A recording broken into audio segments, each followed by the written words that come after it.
This is Stephanie Diaz de Leon. This is Omar Waheed. And this is Rob Chappell. And it's 365 Amplified. The new season, if you're not remembering that offhand joke I made before about our breaks, it has been 2 weeks, so it is officially a new season of the podcast. All right. What does that mean? I don't know. What season is it? I also haven't been keeping track of that. Neither have I, but maybe Rob has. Probably. No. Because do we do this in seasons, or is this like an annual thing? I don't know. It's just sort of a more continuous. Is it a series, like a fall season? What is going to be our? Never mind. Anytime there's a 1 week break, it is the season finale. When is our series finale? Yeah. Sometimes I ask, and everybody tells me it's never. We didn't. I feel bad we didn't end the last season on a cliffhanger though. We did. Because we didn't give our top album. Our top album. That was our cliffhanger, yes. You've all been waiting. How dare you? For these 3 weeks, waiting for our top albums. And I know you've been debating on social media. What is Steph going to choose? What's Omar going to choose? Is Rob going to finally catch up and know some albums? What's going to be the disconnect between them all? Also, I also want to point out that Rob's told us to keep the banter short at the beginning of this podcast. Yeah. And I appreciate that Omar understood the assignment, i.e., Rob.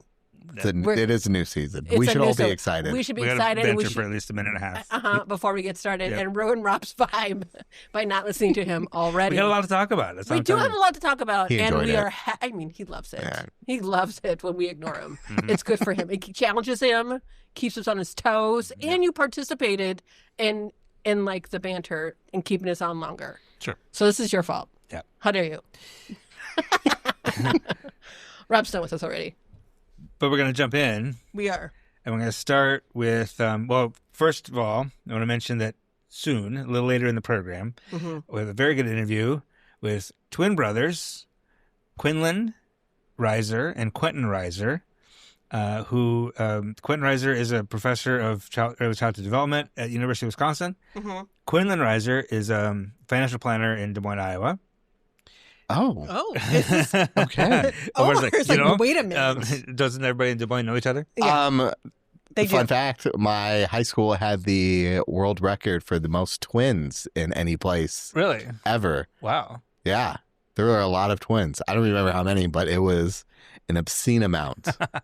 That is very interesting. I'm curious as to the cause of that. Anyway, so these guys got their heads together and have created a children's book called Eden's Money Magic, Learning About Finances. It's about opening conversations between parents and kids about money and finances and stuff. And we talked to them, had a great conversation with them. You'll hear that in a little bit. But first, it is MLK Day pretty soon. It is. Which means there's a lot of stuff going on. Omar, you got a few things to mention. There are so many things. I don't think we mentioned every single thing in the story we're going to have up.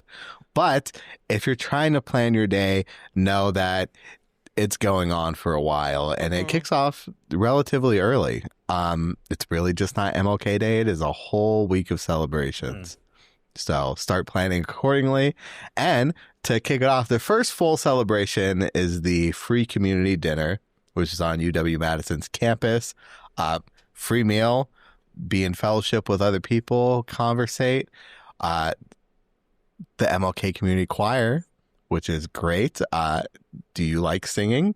I like it in the shower, but not in many places otherwise. But if you do, or if you have an interest in being in a choir, you can show up to Mount Zion Baptist Church. We got it. That's how you say that name. Yeah. On January 13th at 6:30 p.m. to join the community choir, which will be performing later at the 41st annual Dane County MLK Day of Observance. I'm not going to list off every single event. You're going to have to go to the article. But that is the biggest celebration in Dane County. It is where they give the annual MLK Humanitarian Awards. You'll hear that choir perform. Frankly, a really good time. The guest speaker this year will be Mark Lamont, who is a media commentator, author, scholar, serves as the presidential professor at the City of New York Graduate Center. He does a lot of things. Yeah. Yeah, well-known person, yeah. All right, so a lot going on, and that we'll have that above. A link to that out in the show notes at madison365.org, so you can plan your whole, basically like your whole week. Yeah. The one I'm most excited for is the Jesus' Dream weekend, which I learned that Reverend David Hart has a jazz trio, which I am definitely going to go to that. David Hart has a, what does he play? I'm sorry. I forget. But How he's is got he a jazz not trio? played yet for our summit? I'm How saying dare he he. has a jazz trio. Oh, no. I love me some jazz.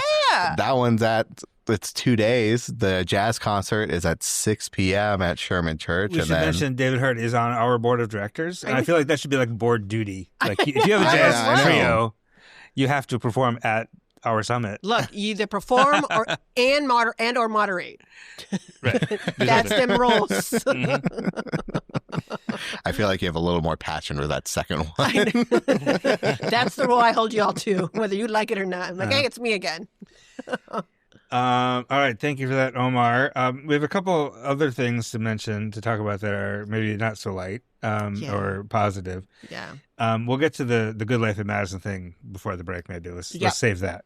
Let's save that. You folks will enjoy that.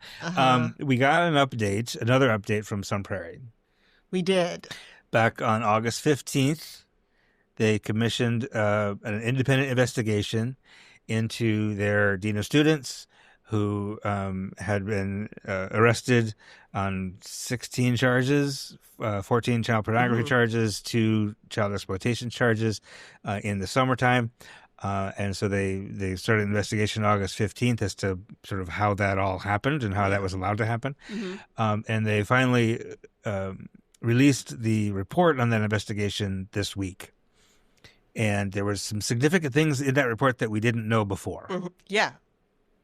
Right. One of which is that the rumors about the Robert Gilkey Meistergeier's conduct with students had started in 2023 and 24. Yep. That school year, shortly after he was hired as youth advocate, and before he was promoted to dean of students and tripled his salary, even though he didn't have a teaching license. We also know that the first actual allegations were made in November 2024, about 6 months earlier than we knew before. Yep. Right? And the student making the allegations was suspended for doing so. Yeah. Yeah. Here's what happened. Robert Gilkey Meistergeier, as a dean of students, was a disciplined person, right? If you have to be disciplined, you go through the dean of students. He had suspended this student for wandering through the halls in the class during class periods. She was on a FaceTime call with somebody, we don't know who, and said out loud, "I'm not going to listen to him because he's a pedophile." Yep. Ooh. Now, rumors had been swirling already the previous school year. So Principal Jennifer Plager directed the assistant principal, Nehemiah Barrett, who was new in the district, didn't know any of the history, said, suspend this student. Yeah. He was an assistant principal at the time. Yes. Yeah. And he was like, "I'm not sure we need to do that." And she said, "Just do it." And he said, "Okay." And he was talking to the student, telling you, "You're going to be suspended for 2 days." She said, "No, this is real. There are text messages, in fact, if you'd like to see them." And he said, "No, thanks. I don't need to see them. You're suspended for 2 days." 6 months later. In April. This is the one we knew about, that they got an anonymous tip written through the district website. And received by district members. Yes. The full report for one, and another just received as notification as that person's backup. Right, exactly. So the person that actually received the tip, which was late at one evening, she got it early the next morning, was Director of Student Policy and School Operations, Bridget Kodarak, who is also the Title IX coordinator. Oh, yeah. Yeah. Yeah. All she did was call the principal and the HR director and handed it off to the HR director, Chris Sadler. Well, between the three of them, it was decided it would be the HR director's role to investigate it. Right. Though the allegation itself was not just an HR matter. Right. No, the specific allegations in that in that complaint, in that tip, were of inappropriate relationships, were concerns about the mental health of the student. Yep. That might have been involved at the time, which it turned out she was involved. So when a Title IX coordinator gets that kind of information, their obligation is to start their own investigation, to coordinate with the complainant, although they didn't know who the complainant was, but nobody bothered to even look into to find out who might have given that tip. Yeah. But they knew who the student was who was allegedly involved. They didn't talk to that person and didn't offer anything like, you're supposed to say, like, we can move you to a different class or to a different school or whatever. They did nothing along those lines for Title IX. For that specific allegation. Right. That tip that came in. Besides that, in the 23-24 year, because I read the whole thing, that whole report, in the 23-24 year, when the rumors circulated and started, the principal and folks within that school did reach out to student A, is what they called her, to ask if it was true. And she said, no, like, I'm kind of sick of these rumors, et cetera, et cetera. Then the student who got suspended, when those allegations happened again, the student A again complained about the allegations and all these rumors and said she just wanted to hurry up and finish school and graduate early to be done and get out of the school. Yeah. That in itself, Title IX is not just about misconduct. There is also anything like harassment or bullying that is getting in the way of a student's ability to perform well in school or feel like they can come every day to school. Like there's specific language in Title IX that also suggests that an investigation and or accommodations can be offered and should be offered if a student feels as if they are unable to continue in a positive learning environment, right? There's very specific things and stuff like that too. Within that in itself, that student A, the one who it turned out the rumors were true about on some level, that student also should have, by the principal, by the vice principal, by anybody who had heard her say, I'm exhausted by these rumors, they are making it harder for me to come to school every day, should have been reported and investigated as a Title IX. Right. Right? So she also, at that time, should have been accommodated in Title IX, and sort of a Title IX investigation because of what she said she was experiencing at the time, because of she felt harassed at school about these rumors. I say this because it's the coordinator, the Title IX coordinator for that district, and many folks failed in so many different ways. We know, I think everyone publicly is aware of how things failed in terms of an investigation of Robert. Yeah. Right? Yep. I want to point out, they also failed the student A who they had multiple conversations with and didn't offer services and resources for her since 2023-2024 school year.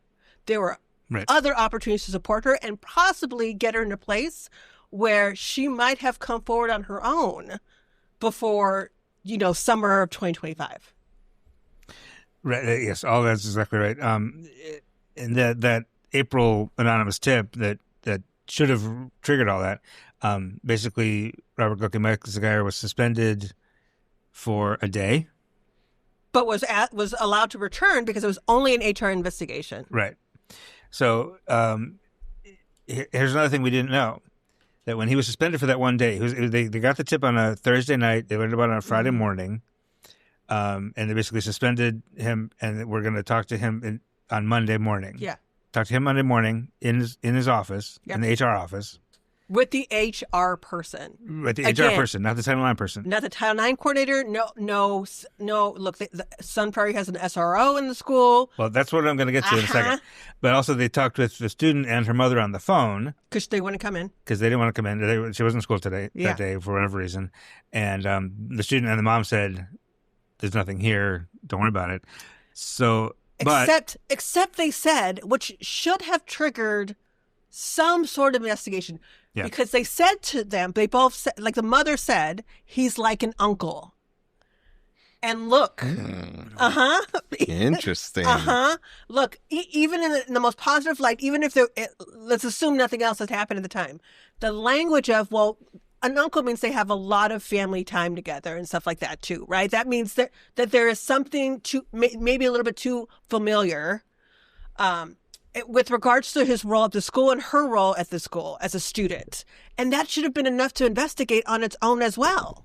More than just taking everybody's word for it. Yes! The interesting thing, because that's all they did. Is that day while they were doing that, while the HR person's talking to Robert Gilkey-Meisgeyer, and when Robert acknowledged that there was text messages exchanged between them, which also he acknowledged with the principal the year before, and acknowledged giving her rides home and stuff like that because she was a manager of the basketball team. And sometimes and he was close with the family. Yeah, whatever. While that was happening, the school resource officer finds out that he's on leave. Or he's been suspended for the day. Goes to the principal. I'm assuming aware of the rumors. He said he was not completely aware of the rumors in the report. The SRO said that? Yeah, the SRO is completely aware that something was going on. Still, went to the principal and said, so I hear this dean of students has been suspended. Anything I need to know about? And she said no. And she said nope. She said no. Everything's fine. In the hallway conversation. Mm-hmm. And besides that, neither the HR director nor the principal at either time that they were looking into these different incidents at different times asked to see the text messages, because the other issue was he used his personal text message app, which is whatever was on your phone, rather than the messaging app that is required for school professionals to use with students. Right. So they couldn't see those. They couldn't get access to those unless they asked. Neither one of them asked to see or double check to make sure there was appropriate conversations happening within those things. So finally, May 29th, we also knew about this, that there was an audio recording making specific allegations about Robert Gilkey-Meisgeyer and a specific student. Those, the kids who got that message took it to teachers, who then took it to the special ed teacher. And the resource teacher. Yep. And who then took it to the SRO and the principal. And that's when everything sort of happened. Interestingly, after they'd already given it to the police, the special ed teacher, Zena Schultz, went to Robert Gilkey-Meisgeyer and said, Heads up, this has been alleged. Here's the audio recording. Yeah. And it doesn't seem like that impacted the investigation, but the report makes clear it definitely could have. Yeah, it definitely could have. I mean, it was fortunate, I guess, that the SRO had already started the investigations and brought folks in, and the students were taken also and also to acknowledge in the report they did say that the special ed teacher did support the students who made these allegations in taking them and being supportive of them as they were in safe harbor. Yep. Getting interviewed and stuff like that. If all students were taken to safe harbor to be interviewed by police. Yeah. Besides that, even though there are now, 3 students alleging what has been going on in different ways and what their experiences were with this student or the school professional, it still was not reported to Title IX. Yeah, they never did anything with Title IX. No, they did nothing with Title IX. Even though this is obviously a Title IX, all of it was on some level, right? So it's interesting to me the number of ways different students brought up concerns, where they were rumors or because there was other things in the report, a couple other things, incidents in the report where students claimed there was preferential treatment from the administration, because not just from Robert in his role, but also from the vice principal and the principal, who doled out different punishments for other students who either argued or got into fights with this person, with student A, or who alleged preferential treatment for student A. Throughout from 2023 up until the allegation on May 29th, what got taken seriously finally. It would have been maybe a different opportunity for folks to just think differently. If information also wasn't siloed as well, right? There was a vice principal, I think the one that doled out that first punishment, said, like, I was new to the school. I was not aware of the allegations from 23-24, nor was I aware of, like, these rumors necessarily, specifically in the same way that other folks were. And if I would have been aware of all these things, I would have done something differently, right? Right. Also, the superintendent of the school, despite the fact that this April allegation came to the school district website, was not aware of the allegations whatsoever of anything, not even the rumors from 23-24, until May 29th. June 1st. Oh, June 1st. Sorry. That's right. It's a couple days later. It's even after. That's right. They got all the administration on a Zoom call on a Sunday. And they were like, what? Yeah. He had no idea. They had no idea. Like, the superintendent of all the schools. And look, Sun Prairie is a big district, but it's also not that big. Not that big. It's only had more than one high school for like 2 years. Yeah. Like it like where I came from, like our school district, we had like 10 high schools, right? Right. But this superintendent, like the fact that the superintendent did not know anything until after the May 29th allegation investigation started. Right. Is interesting as well, right? Like the way that they tried to silo information to control a narrative, whether they recognized that's what they were doing, was an incredible harm. Mm-hmm. But specifically, I'm not even talking about like how it was a harm to professionals. It was a harm to these students and and these young women, these young Black women who still were not believed at any point. Right? Because they wanted to protect this one person and themselves, rather than like even go through that extra step of, let's double check this.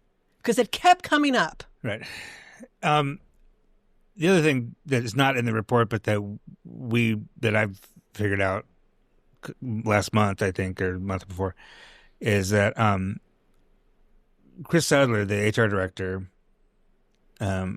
when he promoted Robert Gilkey-Mexigar from youth advocate to dean of students. Yeah.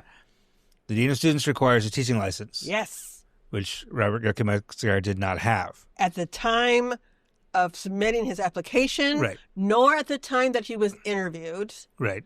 And nor at the time when he accepted the role. Right. Which was in June of 2024. Just so you know, because we looked it all now, up. I'm nosy.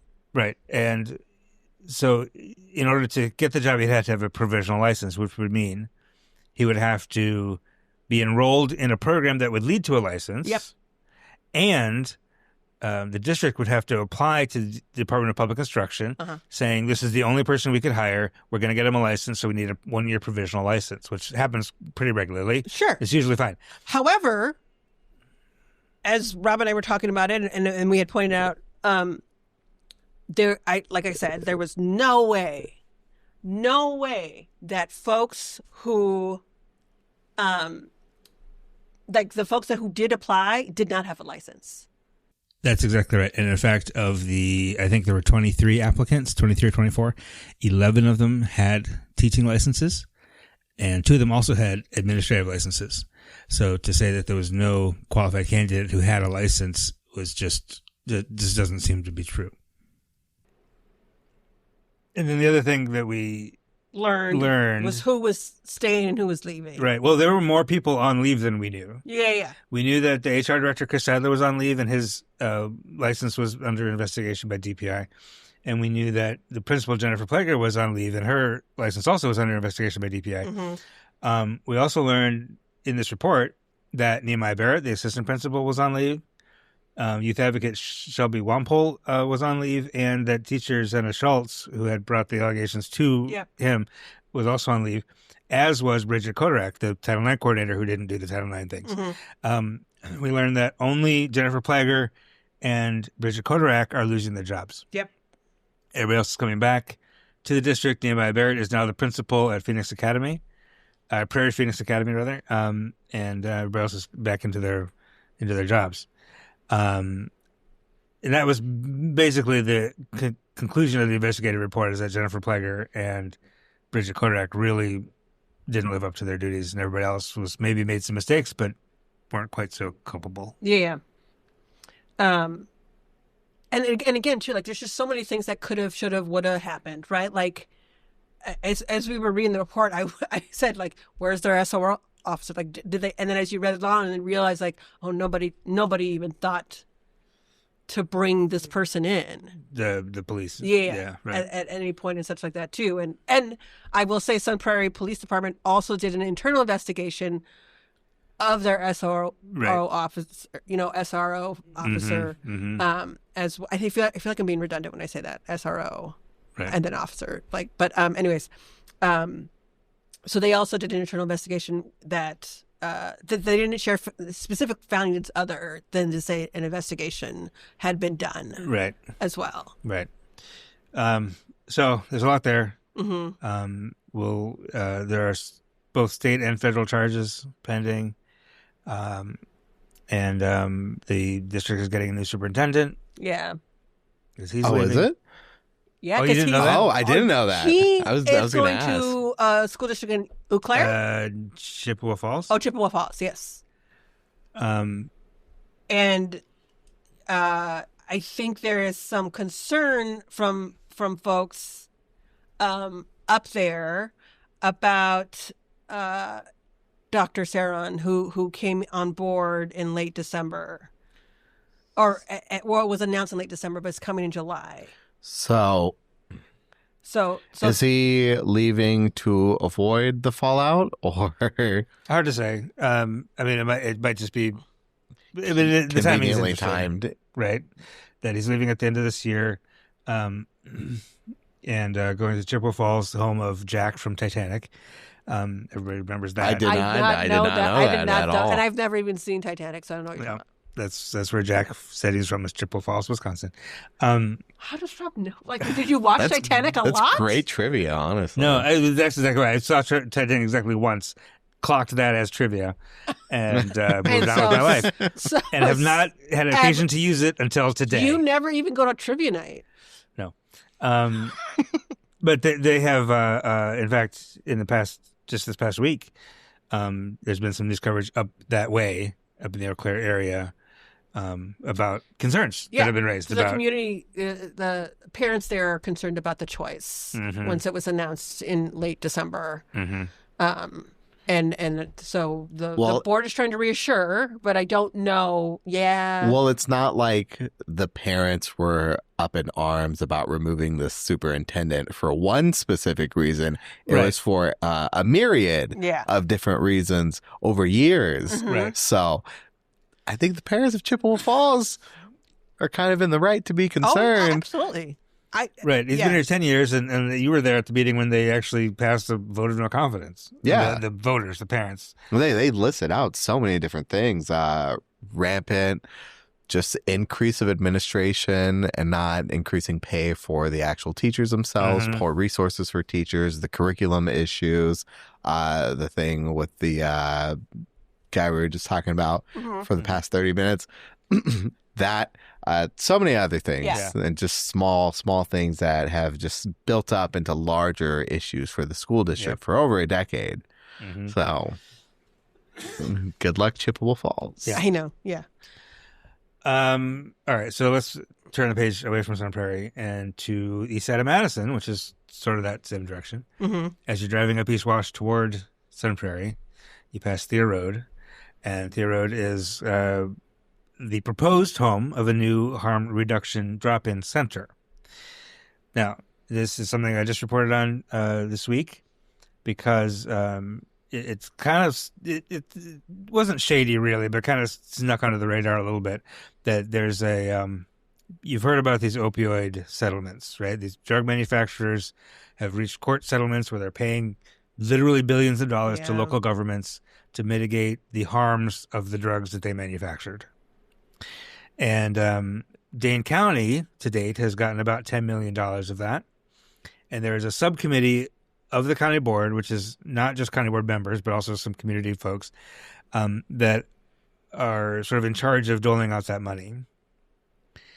And recently, they put aside almost $2.5 million to to establish a harm reduction drop-in center, meaning a place where you could go. It's not necessarily rehab, it's not necessarily detox, but it's a place where you can go to get clean syringes, to get clean supplies, to test your drugs for fentanyl, to get other case management stuff, to get safer sex supplies, that kind of stuff. This is a specific kind of approach that has worked in some places. Anyway, 4 nonprofit organizations applied for this grant, which is administered through Public Health Madison-Dane County, which is because this is a public health issue, they put it in that agency, which is a joint agency between City Madison and Dane County, which is kind of complicates matters sometimes. So you have this county money, which is not tax money, right? But it's still administered by the county, going to this joint agency to administer this contract to operate this center for 3 years. 4 nonprofit organizations submitted applications.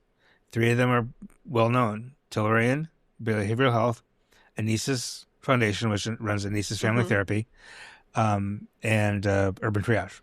The 4th was Kaya Clinic, which is Kaya is Come As You Are Clinic. It's a harm reduction therapy. It's a harm reduction focused therapy clinic over on Hayes Road on the east side. It's just launched a year and a half ago by Sky Bowman and Kathy Holt, who are long experience themselves in the substance abuse space. So they're not new at this or anything, but the organization is new. So Kaya got the contract. Now, interesting wrinkle. The chair of the committee overseeing the opioid settlement money is Rick Rose. He's a county board supervisor. Mm-hmm. Which of those 4 nonprofits do you think he actually works for? Oh, why wasn't he recusing himself from that? Well, he did. There was no. Okay. He had no involvement actually. Which is good to know. The fact that he worked there and they were submitting a proposal to Public Health Madison-Dane County and didn't say so. They say they disclosed it. Public Health Madison says they didn't. They say they talked to the Corporation Counsel, who said it was fine. They did. He put on his financial disclosure when he ran for re-election that he worked there. So he just started last summer. So it wasn't necessarily shady, but it does raise questions. He wasn't involved in crafting the RFP, which was written by PHMDC staff. He wasn't involved in scoring the proposals. He says he didn't help Kaya write the proposal. Don't know how we can prove that. Yeah. And if he did, does that matter? I don't know. It should be disclosed, right? Like, I don't know that it matters as much as there is an ethical responsibility to disclose that you assisted in any part of this, whether it's to write it or whether it's to help give direction to it. I don't care what the level of involvement was. Right. If there was involvement, that should be disclosed. Like I said, I don't think it's bad that maybe he was involved in helping to write it or help in any sort of way and give direction toward it or give some feedback, but that should be disclosed. Right. And my biggest question is, Kaya was one of the very few therapy places, substance abuse therapy places in town that actively does what they term as harm reduction. That they actually do that at their current place now. They have the syringe thing, and they have a place to sit and watch a movie. If your family doesn't want you at their house, or whatever, they have lunch there. They have laundry. They have that kind of stuff, but only for a couple people a day, right? Not a lot of people. Yeah, but they do it, and they're one of the only places in town that do it. And the place that he works at is the only place that does that. And so then he's like, we should put $2.5 million toward this thing that my employer does, and that nobody else does. So it's sort of like, is there a built-in advantage to this? Mm-hmm. So the other question is that everybody agrees that when we talk about opioids, and opiate overdoses and overdose deaths, it's primarily the population most at risk is like adult and middle-aged Black men. Now, the proposal, the request for proposals didn't ask for cultural competency or the proposal didn't ask for cultural competency or to be a diverse staff or whatever like that. But like Anesis made a point to mention, half of our staff is Black, quarter of our staff is Latino. We're intentionally very diverse staff.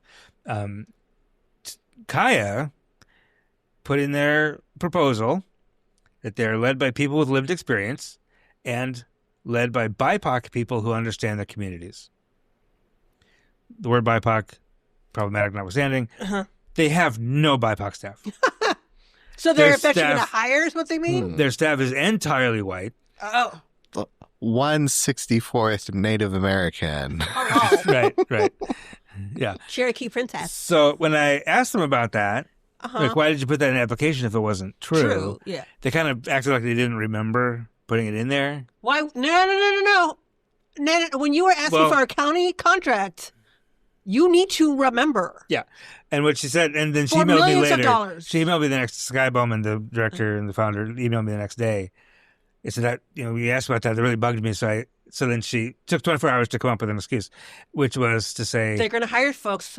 Yes, that was part of it. And part of their proposal. That's not what you wrote, though. Part of their proposal is going to be they're going to staff it with 1.5 people that they hire, and then a person that's hired by a subcontractor to the African American Opioid Coalition, and another staffer that'll be hired by a subcontractor Outreach LGBT Community Center.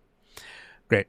But they explicitly said we are led by BIPOC people. Yeah, I mean, they don't even have language... any BIPOC people on staff, much less in leadership. So after 24 hours, the excuse was, well, we had written this whole thing, and then we had to cut it down to 550 words for the limit of the application, and when we did that, we just what? No, I don't know how that magically. No. Someone said, "Hey, it would look better if we wrote this down." Right? Like that's what they said. Like we'll get them. We'll hire some folks, but it looks better right now if we write this down. It's a county contract. Be honest about it. And they did have, when they were founded, they did have a community engagement diversity person who was a Black woman who sadly passed away since then. And but not at the time they asked for this. No, and they want to name the center after her, which is nice, which is great.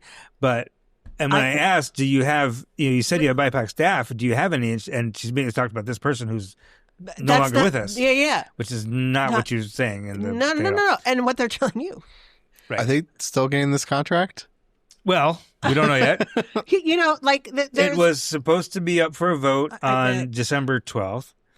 Alder Sabrina Madison heard about this sort of last minute, and she represents the neighborhood where this would be, and said, this sounds to me like a day shelter. It does sound like a day shelter, and there is concerns. Like, look, the concerns about these clinics, there's like positive things and there's negative things about it, but I think the most negative thing about it is that they often show up in lower income, Black and brown neighborhoods that offer short-term solutions, but do never conclude longer-term community investments whatsoever, right? Like, you need to have parallel investment. And anytime you have these clinics in any neighborhood, right? Mm-hmm. That's mental health care, employment support, housing, just neighborhood infrastructure, period. Right. Well, and Sabrina's point is that when you build a day shelter, like the Beacon, for example, on Main Street. Yeah. You have to plan for increased police presence, increased EMS presence, just increased services when you get people together who have higher needs than other people. And there's no planning for that in this at all. No. And here's the thing. And what people are going to argue is and push back with is like with these clinics, the city benefits from reduced overdose community members, which right? True. Which is true. But the burdens of that stay within that community, right? The positive parts of it is shared across the city, across the county. But the burden of it stays localized within that community, right? Right. And it's going to be like, their property taxes are going to go up. Not like all these different things, all these different like harms of this, because there are harms that we don't acknowledge or recognize, and then we don't support by funding the neighborhood. Right. We fund a short-term solution. What they said was basically it's going to be 20 people a day. So it's not the Beacon's serving 200 people a day. Sure, but 20 people is still an impact on that neighborhood. Well, and they're saying, and their point is that these folks are already here in this neighborhood where they're overdosing in the parking lot. We're going to bring them in, keep them safe, whatever. And so it's actually going to decrease police and EMS And which they say that they have evidence that this has happened in other communities. They haven't presented any of that evidence. Yeah. And they also said that they basically kind of said it's going to be fine because of vibes. Because of vibes? They didn't say the word vibes, but that's kind of what it took away. What do you mean? I mean, what they said was, we've in our current place where people are utilizing this sort of harm reduction stuff, is that we've created a culture of trust and of belonging, and where the participants kind of keep each other accountable. Okay, cool. However, if you were talking about vibes and talking about the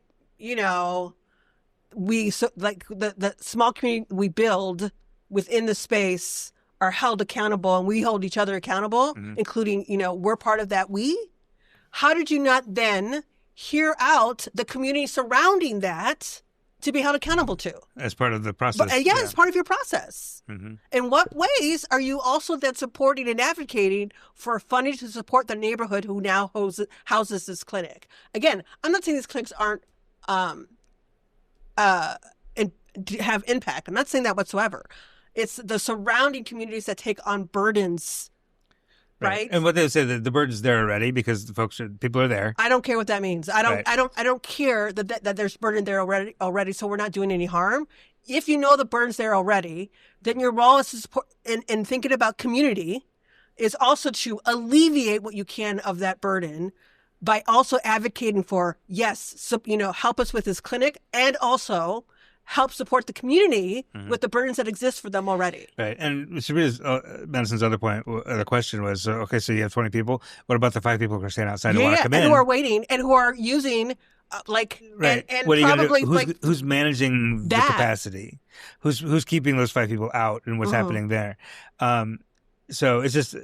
It seems like there's just more planning that needs to happen. And Sabrina said, I'm not opposed to Kaya. I'm not opposed to harm reduction as a strategy. If there was more harm reduction strategies existing, my uncle would still be alive, was what she said. But the infrastructure, there's no infrastructure support, though. So it's a new RFP process with a better process with more people involved.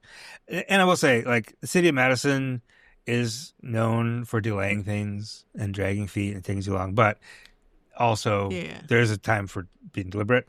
And this whole process was September. When the RFP went out. The vote's in December. Oh, wow. That's really fast. That is really fast. And Sabrina and some other advocates showed up at that meeting of the Board of Health, which is going to approve the contract. By the way, the city only has 1 seat on that right now. Oh. There's supposed to be 3 city appointees on the Board of Health. Joanna Pritchett, Alder, is on there now. There's 2 vacant seats. So Alder showed up. They decided to table it for a month. So it'll be up for a vote on January 14th.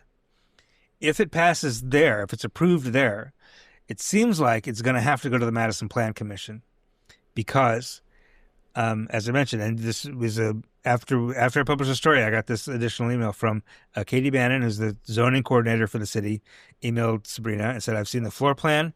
I haven't got all the information about the use and capacity yet, but everything right now looks like this is a day center or a day shelter, which is a specific defined thing in city zoning code, which would mean it would be a conditional zoning for this particular space, which means it has to go to the Plan Commission. So I do think it's in a very interesting location. Pretty close to Pawn America. It's right around the corner from Pawn America. Yeah. Right next to a liquor store. That's not the best place for a harm reduction clinic. Yeah. Just in general. And not to discredit people who are struggling with this, but this is an environment that's an enabling environment. You have 2 very choice businesses there that help enable this thing. Well, that's the argument for it. Is what Kaya would say. Is that yes, this is the neighborhood where this is happening, so we should be there to reduce the harm that happens. It's a short-term solution, though. So what other things are we doing longer term, right? Like that. Oh, they are offering case management. They're helping people get to other whatever. But no. I'm talking about the same thing: employment, mental health care, all the other things. Again, I've had plenty of folks who I've known gone through harm reduction clinics, and some it has helped, and some it has not. And those who have not, I see why. The environment is very important. Yes. I have an older brother who has been 9 months sober from opioids, and the difference that helped was the environment in which he received the services. He used to be getting it near downtown Des Moines, relatively close to liquor stores and pawn shops. This is the exact same thing. And sure, some people have the willpower to overcome that, but you're asking someone who is attempting to recover, who is attempting to get past this disease and their psyche, their body, to, don't worry about those over there. Don't see them. They don't exist. But they're right there. Like, they're right there. They don't exist for the day. And then you walk outside and they're right there again. And it's during the day. This will be open noon to 6, Monday through Friday. That's not any better. So it's worse. Wait, no. So we'll see. anyway, I'll plan on covering the meeting and see if it passes. There's a concern that this particular meeting it does not have a hybrid option for some reason. It's only in person. All right, so Rob. Sabrina's trying to push to get that. That's to get important. a Zoom added to that, or to have it kicked to the February meeting if people can't actually attend and listen and comment. So we will keep on top of that. Do I mention the Green Bay police thing? There's not much to it. No. Green Bay police posted a photo on Wednesday of their recruiting class of 5 incoming officers who are going into their academy program at Northeast Wisconsin Technical College. Sorry. And one of them with their hand, they have their hands up, taking their oath, and one of them is wearing short sleeves, and you can see the sleeve pull up his bicep, and he's got a big 3%er tattoo on his bicep, which is the Roman numeral 3 with the stars around it, which you may have seen related to January 6th of 2021 with some other folks. It's not particularly. I talked with I immediately texted my friend Jeff Tischauer down at Son of Poverty Law Center. I said, "Does this tattoo mean what I think it means?" And I had him on the phone, and he's looking at it. He's like, "It's hard to make out. It's a little blurry." I was like, "But it's like a big number 3." And he goes, "Oh, that tattoo! Holy yes, that 100%. That's a 3%er tattoo." Okay. He was just looking at the wrong tattoo. So yes, and I talked to somebody else there who's an expert. It's not really an organization. It's more of an ideology or a movement that supports armed insurrection against the tyrannical government. Draws heavily from military and law enforcement, and not great if you're given a gun professionally. And basically the SPLC person I talked to, Callum Farley, said basically it's kind of the opposite of being a police officer. Kinda. Oh. Are we saying kinda? Yeah, it's it goes against if you're sworn to protect the public and you also want to violently overthrow the government. Like those things are at odds. So, the police chief actually issued a statement when people had concerns, and then he actually called me, which is give him credit for that. Yeah.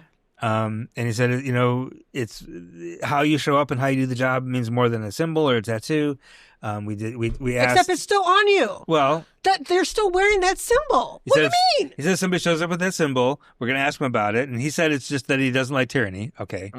No, I'm sorry. I'm sorry. I'm sorry. No. So you just say down with King George. That's a tattoo that you get. Right? Like if you are not for tyranny and them kings, right, then you do a crown tattoo with an X over it. Yeah, and he said that they talked to 22 references.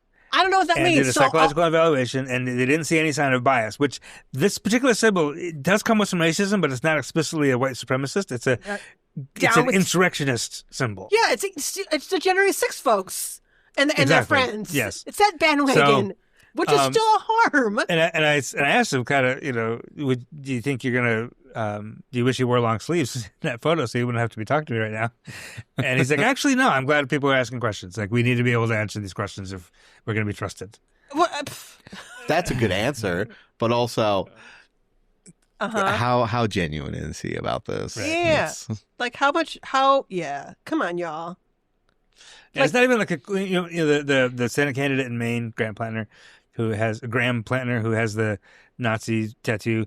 That Nazi tattoo is also like a cool looking skull thing, where a young person could just see that as, oh, that's a cool looking skull. I want that as a tattoo. Which is his story about why he got it. Then Roman numeral 3 with stars around it is not that. Yeah. So there's no reason to have this except that you are a 3%er. Yeah. Like there's not a different narrative for this. Right. And the history of this. And like, again, if you are down with tyranny, you could just have that on your, on your, like as a tattoo, like if that, but a 3%er means something very, very specific. And to pretend and negotiate otherwise is a problem. Right? Like as somebody who is empowered in so many different ways because of the nature of the role that you play, and the agreement that you have with community with regards to that role, right, requires you to be held to a different standard than anybody else, or as an employer in that role, right? And so to negotiate the language of like, well, that's not what it means for him. And to go through the how many hours it took to vet this guy, which means it's like other people are questioning within your own department probably. So so other folks like because you're prepared for this answer I even asked them, because it wasn't just the community asking you. It's within your own like administration that's saying, is this a good idea? Someone has already brought that up to you, and you were ready with them to answer within facts. Yep. So that was a fun little story to do on Wednesday. Last thing we'll talk about before the break and before we talk to Quinlan and Quentin Reiser. This is a very long one, y'all. Sorry. Yeah. Well, hey, we've been off for a couple weeks. We've been gone. You're getting your fix of us. Whether you like it or not. We are not Dan Carlin's Hardcore History, which basically drops 2 episodes a year, each of which is 5 hours. Oh, no. Which is fantastic. Yeah. It's great. It's so great. It's such a good podcast. Is it? So we're not that. But last thing, this comes from a listener on New Year's Day on Blue Sky. Alert listener John Heaton tagged me and us and asked, said, I can't wait to hear what 365 Amplified says about this. Referring to a column published by the Cap Times entitled When We Were a Happier Country, which is sort of Make America Great Again coded, but right? What does that mean? When does that mean? And basically, it's not even really an original column. It's this guy, columnist Jamie Stein, publishing a couple excerpts from his father's memoir, which is called The Good Life in Madison. I can't find any evidence that this is published anywhere, or if this is just like something that some person wrote. But she's done like multiple of these, is what I'm finding. Oh, really? Yeah. Oh, okay. Well, Jamie Stein is a syndicated columnist with Creators Syndicate, so this may have appeared elsewhere. But The Good Life in Madison refers to a Life magazine cover from 1948. You guys familiar with this? I am, because I did read this during the podcast. Okay, so you're familiar now. In 1948, Life magazine did a photo essay of the good life in Madison, Wisconsin. That's what kind of put Madison on the map as a destination to live. The cover photo is Jean Parr Noth with her son Charles Noth. Mm-hmm. Everybody thinks that's Chris Noth. But from Law and Order. Oh. It's not. Chris Noth is that kid's little brother, though. So that's Chris Noth's mom on the cover. Chris Noth is also Mr. Big from Sex and the City, folks know. Anyway. Robin is random, like nobody needs trivia. So anyway, but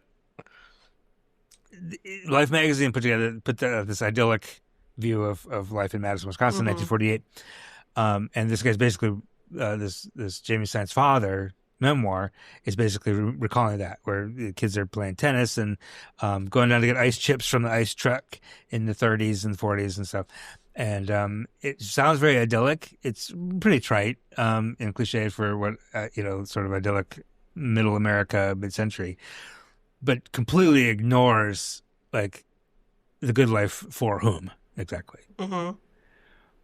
There's a pretty seminal sociological study from 1947. I was going to say, like, wasn't there? Called The Negro in Madison, which found that there was less racial strife in Madison than in Beloit because there were more black people in Beloit. So more black people means more racial strife. However, despite that, It still sucked to be black in Madison. Yeah. It's very segregated. Yeah. Red line, literally Red line. red line. Still is. Yeah. It still is. But one of the reasons that there was fewer black people is that black people would come and then leave Madison because it sucked to be here if you're black in the 1940s. And the Cap Times publishing that really tone deaf, and it didn't. I don't know. It was sort of not just filler. tone deaf. Look, it's filler content. Sure, It was like but it also like revisionist. Yes, it treats the experience of that time as universal. Yes, rather than specific to white middle class America. Right. And still so, right? Like, Yep. like that. This could be our time, y'all. It doesn't acknowledge that this is not a universal experience still, right? Right, but it does posit that we were a happier country when the black people just stayed in their own neighborhoods. Well, no. It's not even that we stayed in their neighborhoods. We didn't even realize they were there. Right. Yes. Like, we didn't even realize what they were going through. We didn't have to think about it then. Now we think about it all the time, y'all. Because have you seen those tweets where it's someone's like, oh, back in the 90s, we didn't think about color, there's but now we say it all the time. Well, because segregation is still around. Yeah. It's less extreme across the entire country, and you do see more people of color in places that and it's maybe less haven't been codified, but it's still exactly real. It's still real. It's been going on. I mean, this is about life in the 1940s in Madison and prime segregation. How segregated was the United States that we fought our own allies to institute segregation in their countries during World War II. Right. I just want to remind everybody that the use of nostalgia is political. And pretty toxic. It often shows up when people are uncomfortable with any sort of social change, right? And absolutely there is something happening right now that folks are feeling and feel threatened by. And the sense that, like, our city is lost and we should go back and find ourselves, right? Without acknowledging what they actually mean, which is like, remember when we were white? We were happier then. We were happier then. And pretends, and again, like even within the layer of whiteness that they're talking about, it still ignores poor white people and what their experience was. So let's also acknowledge that, like, this idealism of whiteness only extends to some of us. Right. And that includes some whites, the good whites, who could do these things. These folks can do these things and miss these things. And we were better with these things. And everything else was right where it's supposed to be, i.e. poor people, black and brown people, were in their place and we didn't have to think about them. Right. It's problematic as heck. They could have challenged this. Right? Cap Times themselves could have challenged this notion on their own. Oh, they never would have. I think this is pure Cap Times. This is 100%. Cap Times is sure. Pure colorblind liberal racism. Sure, absolutely. And yet I will still challenge them that they could have done the work to put this into context. Yep. and challenge themselves to think about what this means by putting this in this paper today. Yep. And give it context and challenge themselves to think bigger. Maybe somebody on their paper doesn't think bigger in that way, and that's why it got published, but somebody else does. And I'm sure somebody else does, and they could have allowed an opportunity for someone to challenge that narrative, and they didn't. And I get it. They are blind, liberal, blah, blah, blah, and I'm still going to hold them as accountable as I would anybody else. Just because they're kept, I don't care. You could still have done better today. Yep. So do better next week. And Challenge yourself a little thank bit. you, John Eaton, for bringing that to our attention. Yeah, that was cool. Fun. And nice to know we have a listener. I know, we got one. I hope you enjoyed We this. have a listener. Extra long episode was for him. Yes. We're going to take a short break finally and come back with Quentin and Quinlan Reiser.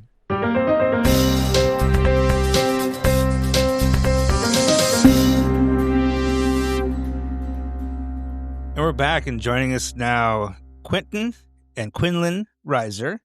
As you might guess, they are twins. One's in Madison, one's in Iowa. Gentlemen, how you doing? Doing well. How are you? Happy New Year. Yeah, Happy thanks New for Year to having you us, as well. Robert. Doing fairly well. New year, Yeah. new us. Introduce yourselves first of all. We're talking to you both because you either have out or coming out with a children's book on the importance of talking to kids about money and finances was a very, very important thing. But let's get to know you first. Quentin, why don't you go first? Tell us where'd you grow up and where are you now? Certainly. So, and everything that I say will apply to both of us as we were twins. Right. We'll kill two birds with one stone. But originally, we were born in Seattle, Washington. We left there halfway through our sort of formative years and moved to Colorado Springs. So that's where we call home, Colorado Springs. From there, we both went to a small private liberal arts school in Kansas City. We played football there together, roomed together there, and then uh, both moved to Iowa. Quinlan went the finance direction. I began my PhD at Iowa State in Ames. And then from there, came to Wisconsin as a postdoc, and then was lucky enough after 2 years and a half as a postdoc at the Institute for Research on Poverty to end up here as a faculty member. So I've been on the faculty in the School of Human Ecology for 2.5 years now. This is the spring semester of my third year. So that's kind of me in a nutshell, what I do. Both raised by a wonderful mom, Tina, to whom we owe, a tremendous debt of gratitude, not just for things that were, that went into the book, but just for kind of some of the outcomes that we've experienced. And Quinlan, how did your life steer into finance? Yeah, so actually, right out of undergrad, I took an opportunity at Principal Financial Group, which is a company here in Des Moines, and really kind of started out there trying to figure out what I wanted to do. And ultimately, I landed in our benefits and protection business, our insurance business, where really we're looking at, life insurance, annuities, disability insurance, long-term care, as well as sort of the components when we think about wealth management and retirement. And started there, didn't really know necessarily what I wanted to do. Really got into sort of the distribution side of it. So working with advisors and working with clients on some of these solutions and concepts.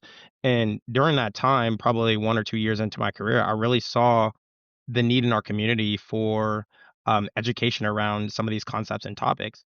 And from there, seeing that, what I recognized is a lot of individuals with the knowledge weren't necessarily going into the communities that I saw that had the need and sharing that information. So really, over the next 5 to 6 years, I continued my career at Principal, continued working in that business, but also spent quite a bit of time outside of my day-to-day work, going out into community, doing these educational workshops, and really sharing some of the information that I had learned over the course of my days at Principal in the community. So 9 years I spent at Principal. I transitioned to a role as a financial advisor at a nationally known firm. I did that for about a year, and then I got plucked away to lead the insurance business at First Community Trust Insurance, and have been doing that ever since. But again, I think everything goes back to, and really with the spirit of our book, is getting the information out. A lot of this knowledge to our community and sharing it hopefully with the youth, so that when they come and they meet with individuals like myself, they are already armed with information that's really going to benefit them and help them navigate those conversations. In your time talking to folks in those settings where you're giving that education, what are the gaps in the understanding or knowledge, or what is it that you find that you yourself having to teach folks again and again? Yeah, Is there anything? Is there any one thing specific? I don't even know. Yeah, I would say really it's the power of time.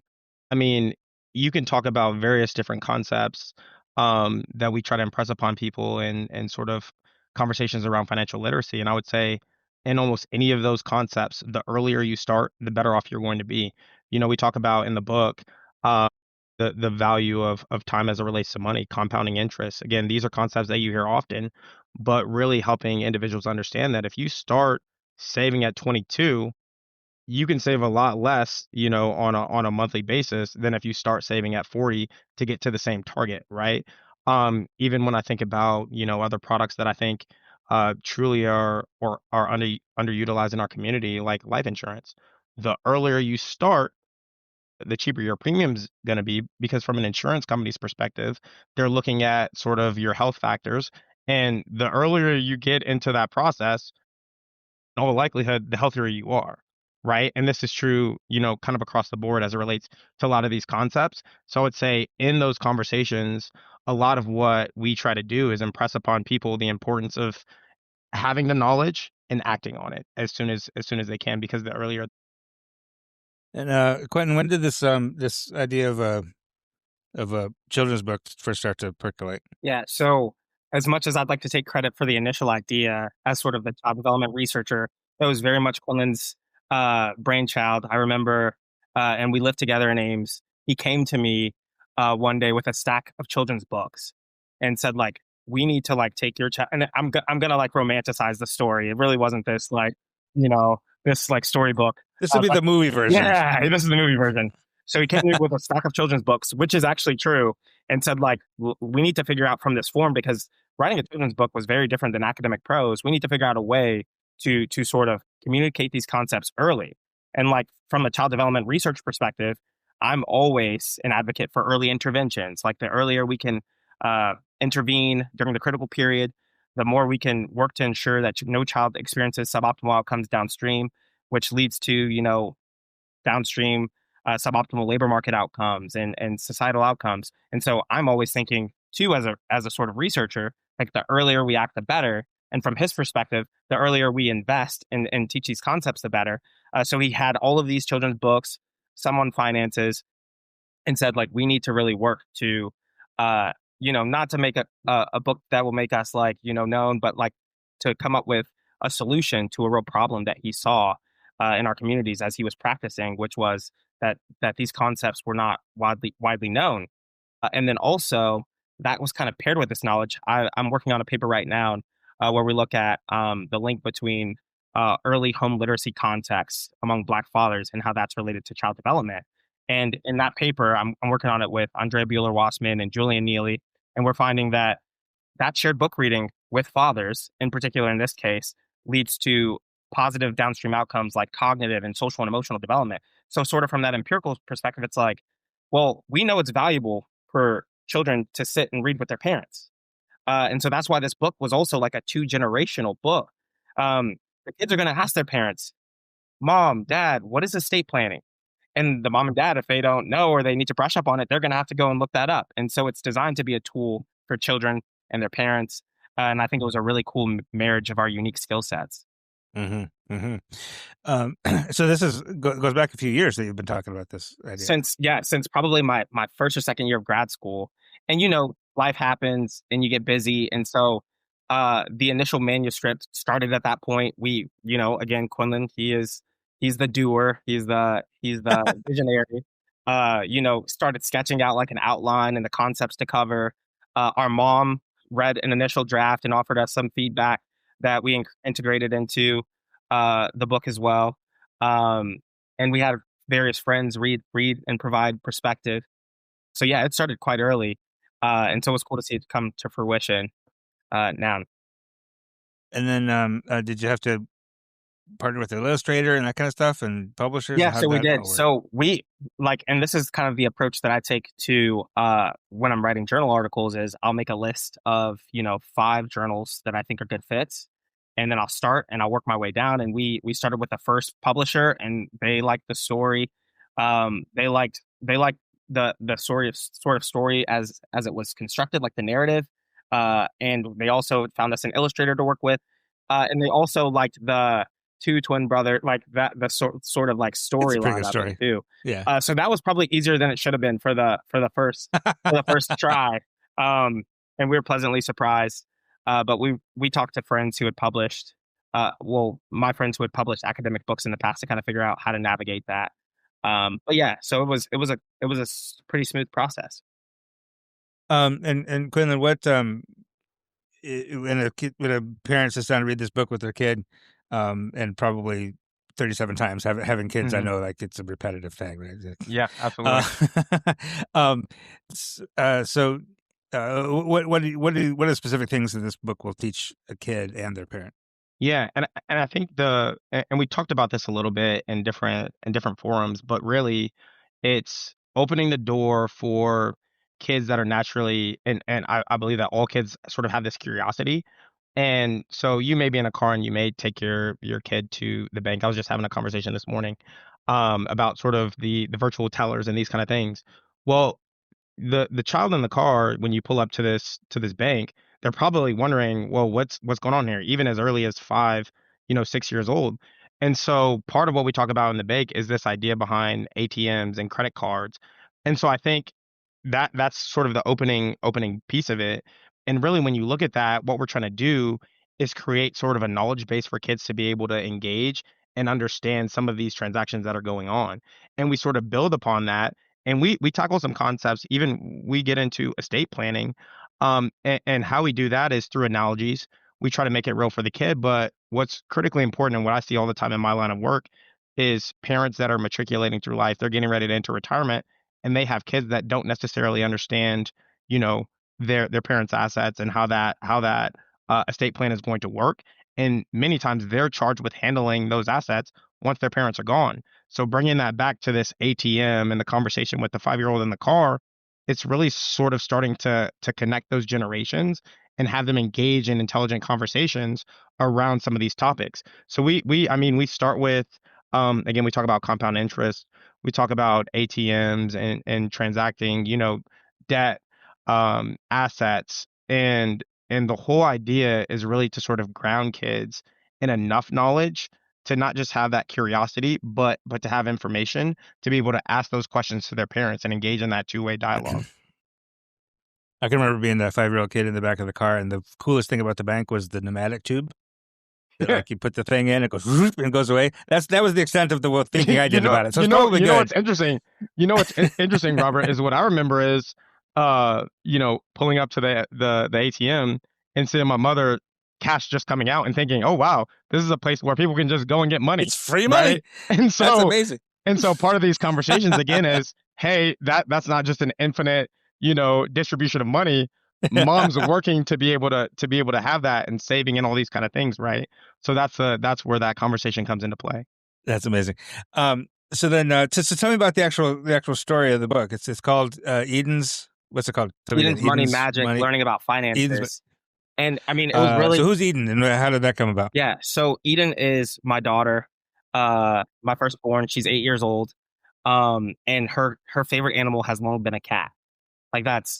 She's cat obsessed. Was it as a child initially when this story began to unfold, and still is sort of obsessed with cats. And so I kind of, think of, and I think we both would think of this as a bit of an ode to her. And I have 2 sons as well, and Quillen's the fun Cole, as sort of an ode in a way. So Eden's name is the namesake of the book, and Nazareth and Jordan, they both appear in the text. And Eden is this really intelligent cat who walks children, a lot of times through sports metaphors, through these different concepts. So it's essentially in this town called Moneyville, which we still joke about to this day with my kids. We built this village for Christmas, and we called it Moneyville. It had a bank, and it had all of these things in it. And she just walks kids through in a sort of conversational tone, which is kind of the tone that I know Quillen and I both take to like instruction, because I've sat in on some of Quillen's financial literacy seminars before. So we both take this kind of conversational tone to instruction, and that's what Eden is doing with these kids, is kind of this conversational tone, teaching them by way of analogy through these concepts, such as creditworthiness. When we talk about credit score, if you have a bad credit score, it could be something similar to having too many fouls in a basketball game, and therefore having to sit down on the bench until the next game, until you can recover and sort of improve that credit score through various means. And so we kind of use some of these stories as both college athletes. Quillen was a better college athlete than I was, but to kind of communicate these sort of complex topics in sort of accessible ways, which I think is a real gift that my brother has as a sort of finance and estate planning and like insurance VP, is kind of thinking through how to distill these concepts in such a way that like even a 5 or 6 year old can understand.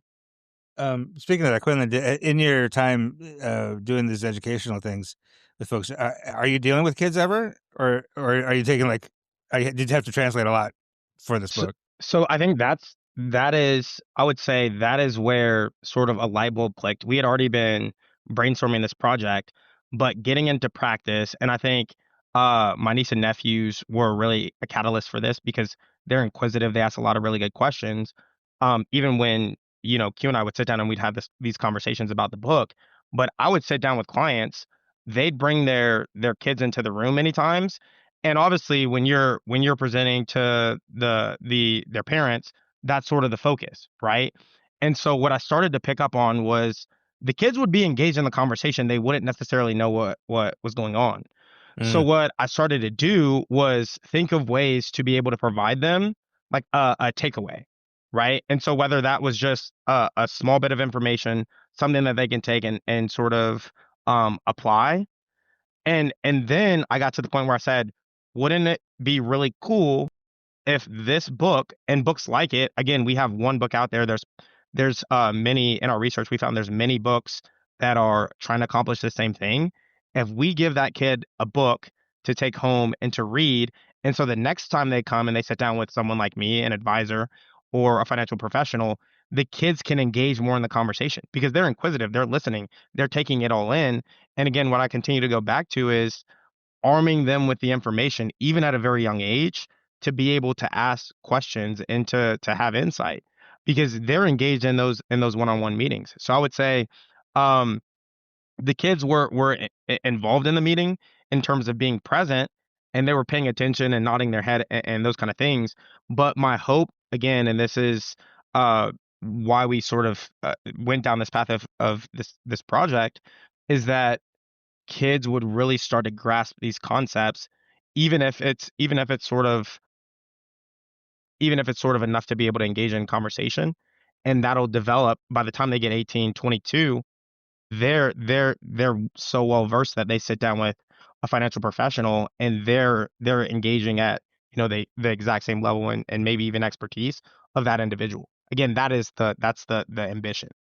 is there also just thinking a lot of times there's kind of a fear of money or talking about it, like Hmm. it's confusing, it's intimidating, whatever. And is it just like talking about it as a kid? Like by the time you're getting out of college, you're not afraid to go apply for a loan or to talk about it, ask about it, think about it.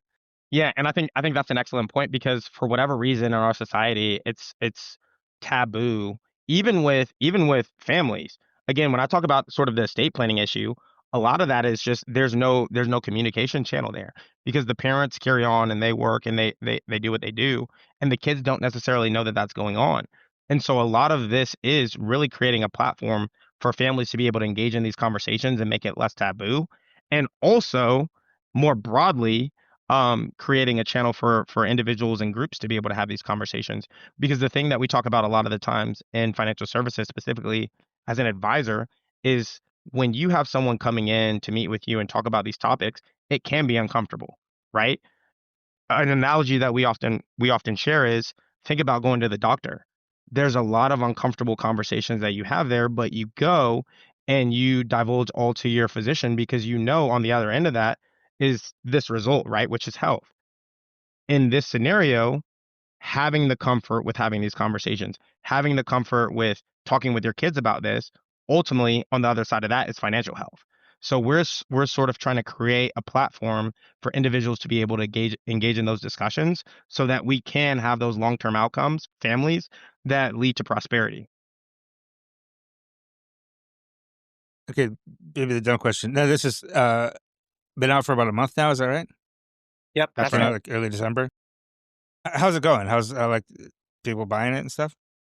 We've had, I mean, I know I've had people reach out to me that, and throughout my network, and I've been fortunate to have a lot of really good friends that are actually in the industry and in the business, and many of them have purchased 5, 10 copies because again, like we recognize the importance of this, they do as well. But what will say is we never set out on this to sell 1 million copies. Yeah. I think one family purchasing this and it sort of um causing them to engage in these conversations to me is enough, right? Because this is information that over the course of years has been put into text, but also over the course of our careers and many others, it has sort of been distilled into this book.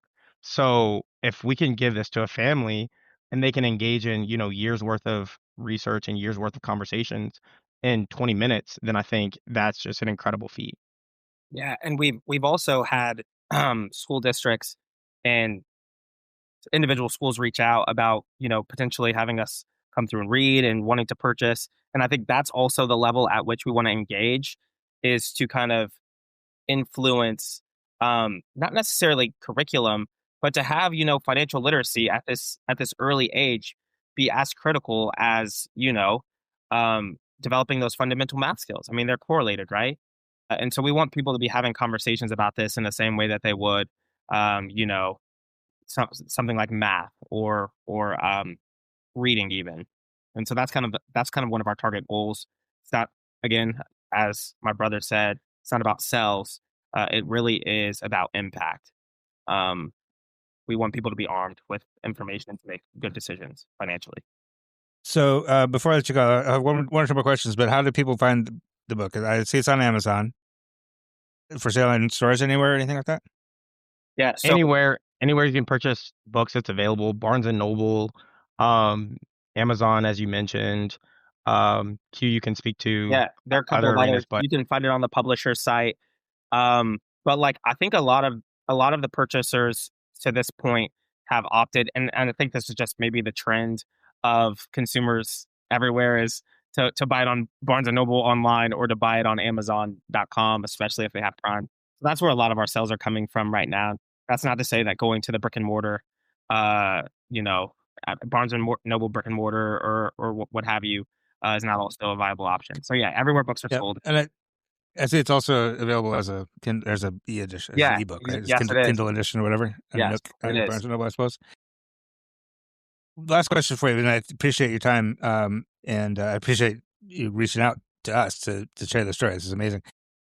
What was it like doing this project with your brother, with your twin brother? I work with my brother a little bit, and it's great. It's fine. I'm not, but I'm always curious when guys work together, and especially you guys like live together and Yeah. like you've been like kind of inseparable, right? How has that been?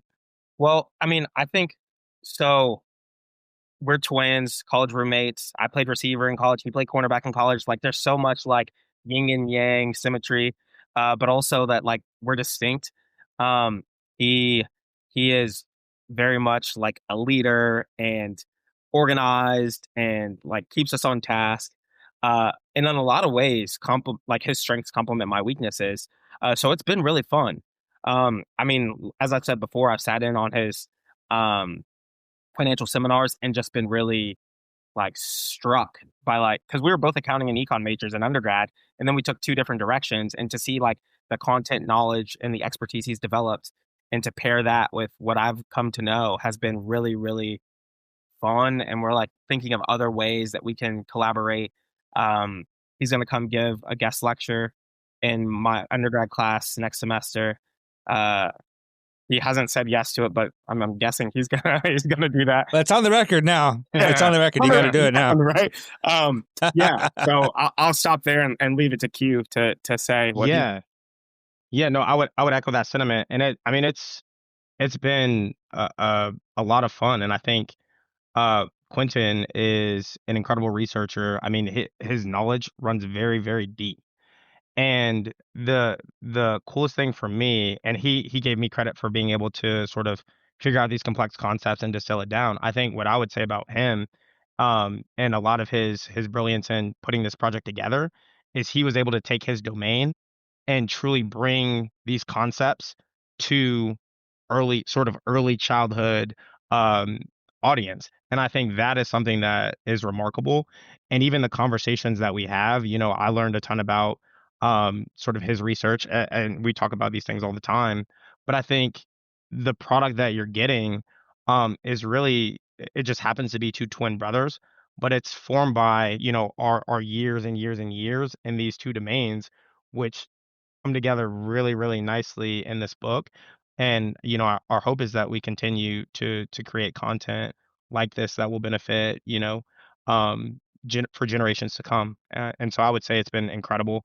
That's the one word I'd use to describe it. Well, it is pretty incredible, and it's amazing, and I'm really glad we got to kind of amplify the story. So Quentin Reiser, thank you so much for your time, and we will put a link to the book where you can get it in the show notes. And thanks, guys. Have a great weekend. Thanks for having us. Thank you for having us, Robert.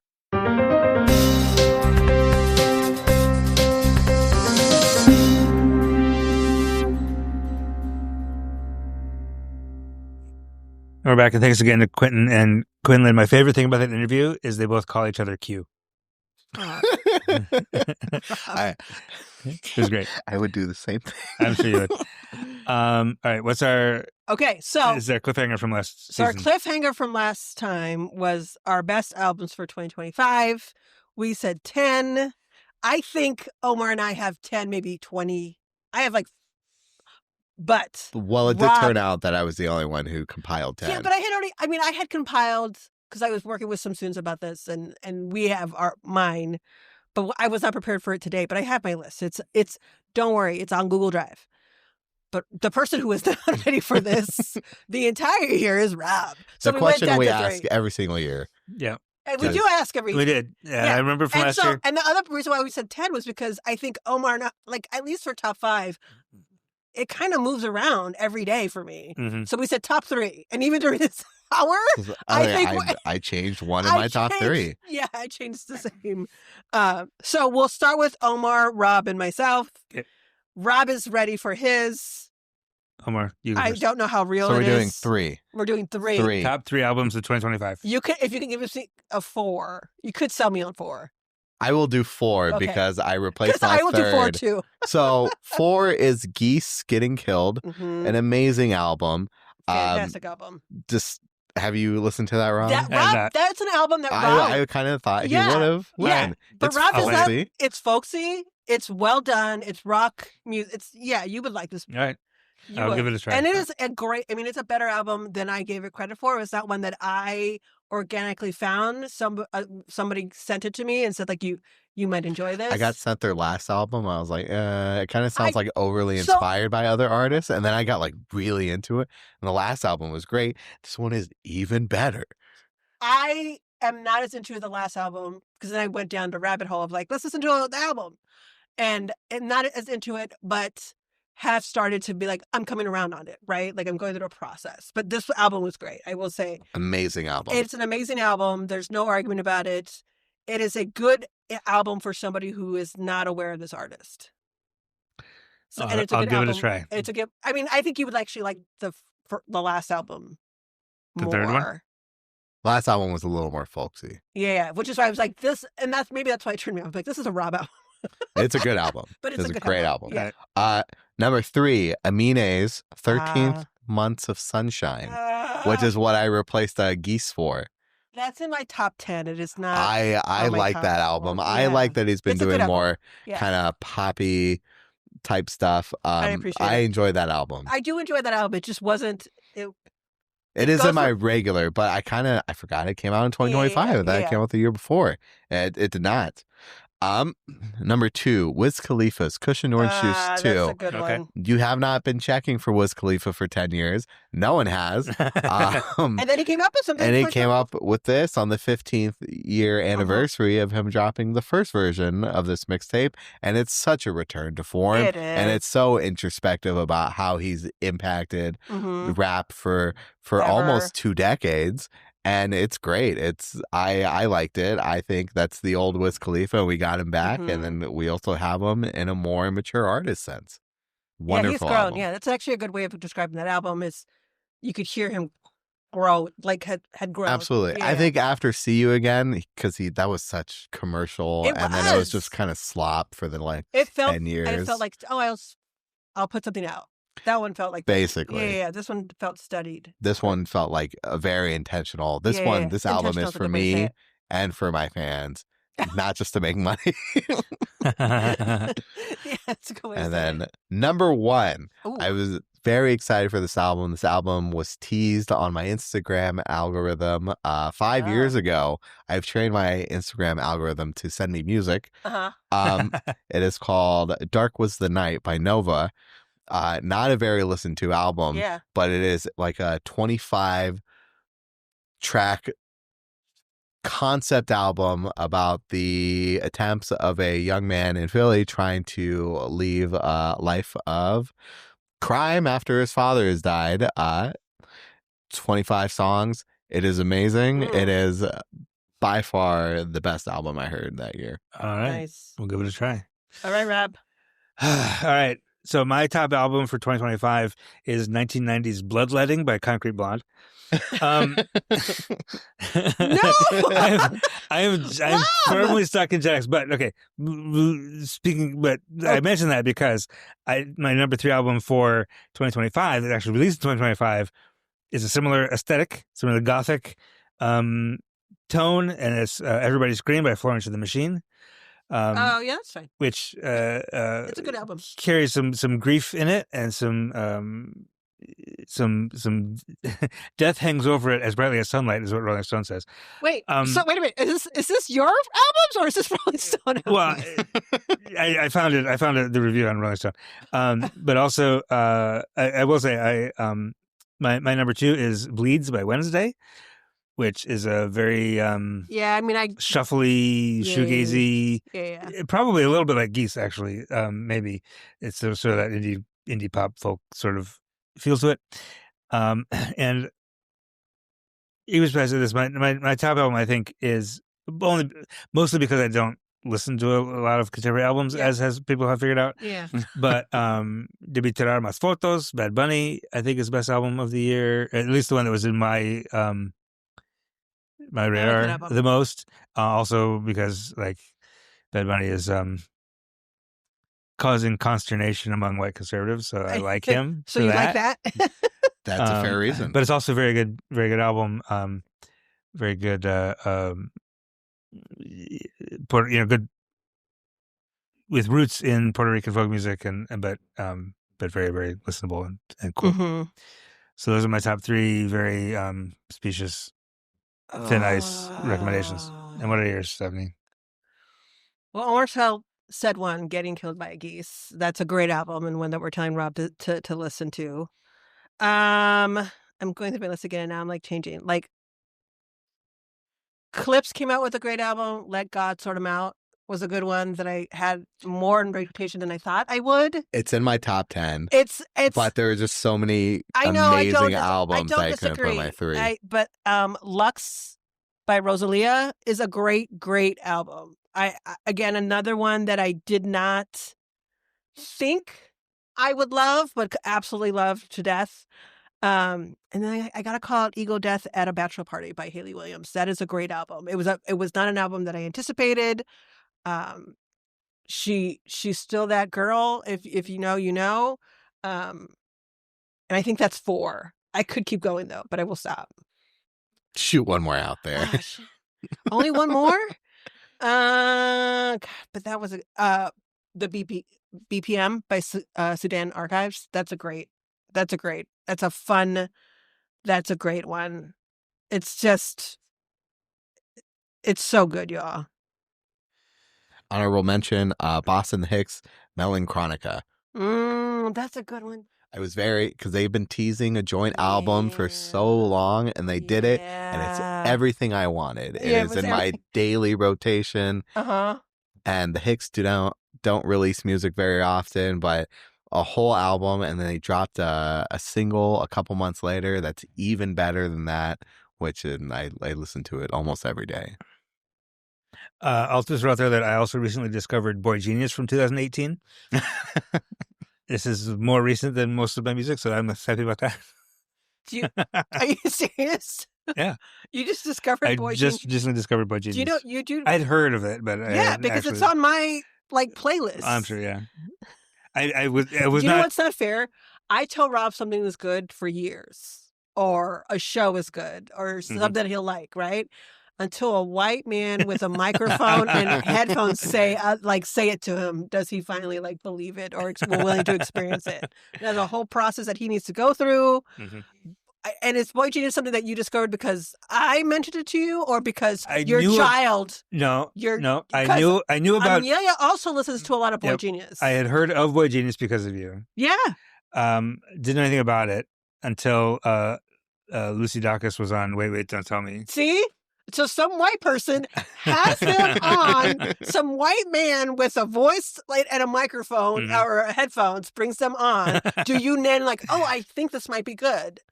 I should give this a listen. Oh, if you like Bridgers Boy also? Genius, wait until you hear about Phoebe Bridgers. I know. Well, that's the thing. I knew. Also, that's the other thing. I knew who Phoebe Bridgers was. Did not know she was in Boy Genius. It's this. Okay. Not only I'm going to kill you gently though, because not only on the one playlist that I constantly play and always add to, so it's 1,000 songs. Not only is it a Boy Genius song, it's then afterwards a Phoebe Bridgers song, and you can hear the voice is the same. I'm sure that's true. I don't know what else to do, y'all. I expose him to things. He will at least listen to Geese. I will. Because you said it, not because I said it. I am part white. I can put on headphones. Get your headphones on. This is a podcast. I know. This is his lane. Also, Automatic for the People, 1992, really holds up. I don't know what to do with you right now. I don't know what to do. Rob's going through a crisis, and it's not a crisis. I just like my early 90s Gen X music. That's all. No, that's not what I mean. All right, friends. We will be back probably with a much shorter episode next week. Yes, we will. And not by much, though, but shorter. So, See you then. Thanks for listening. 365 Amplified is produced and edited by me, Rob Chappell, and is a production of 365 Media Foundation, a nonprofit, local, independent media organization in Madison, Wisconsin. Wherever you're listening to this right now, hit the subscribe or follow button to get new episodes every Friday. And between episodes, get your latest news at madison365.org and follow us on Blue Sky, Facebook, Instagram, LinkedIn, and Threads. Wherever you get your news, we'll be there.